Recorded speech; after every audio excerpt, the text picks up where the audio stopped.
This outfit was inspired by the 1967 Camelot costumes because King Arthur, Queen Guinevere, and Sir Lancelot all have these great fitted neutral jackets.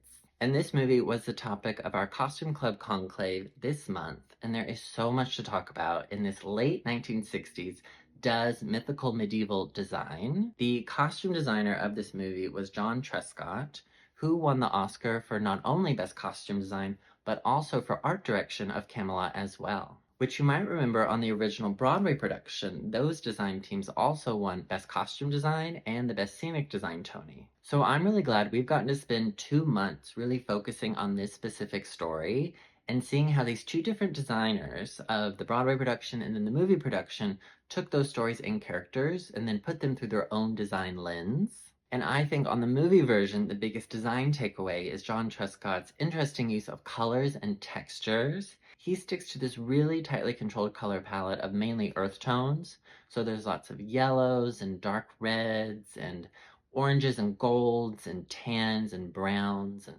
there's just so many neutral brown outfits. But in his world, it makes sense. Because even when the scene contains a lot of very similar colors, he is using so many different textures to create dimension within that.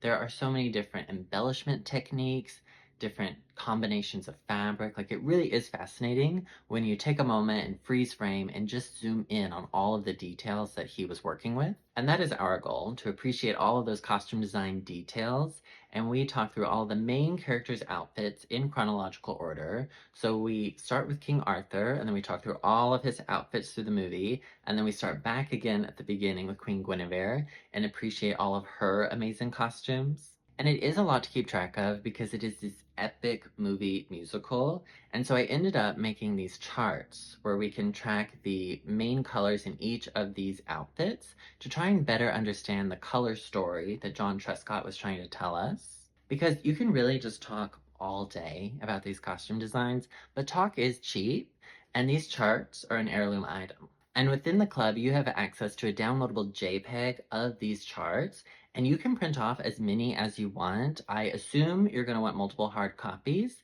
And thank you so much to all of the peasants who have joined the Costume Club. Your support, along with all of the peasants who have bought something from our medieval store, is what supports everything that is happening in this queer medieval fever dream. All of the costumes, all the videos, all the snap-on cemeteries, all the amazing collaborations with Sister Cecilia are because of your direct support. Someone recently asked if I have a trust fund, and I do not. I do have trust issues. But really, I do understand their question of how does all of this happen?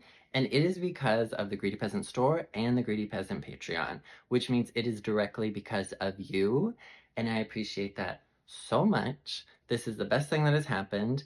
Getting to expand this world and share it back with all of you is the best thing. So I always want to be clear of my gratitude to all the peasants who have joined the Patreon. You really are what makes this happen, and I'm excited to see what the future holds. So I do hope you enjoy the Camelot Costume Club Conclave, and if you have any favorite costumes from Camelot, please let me know.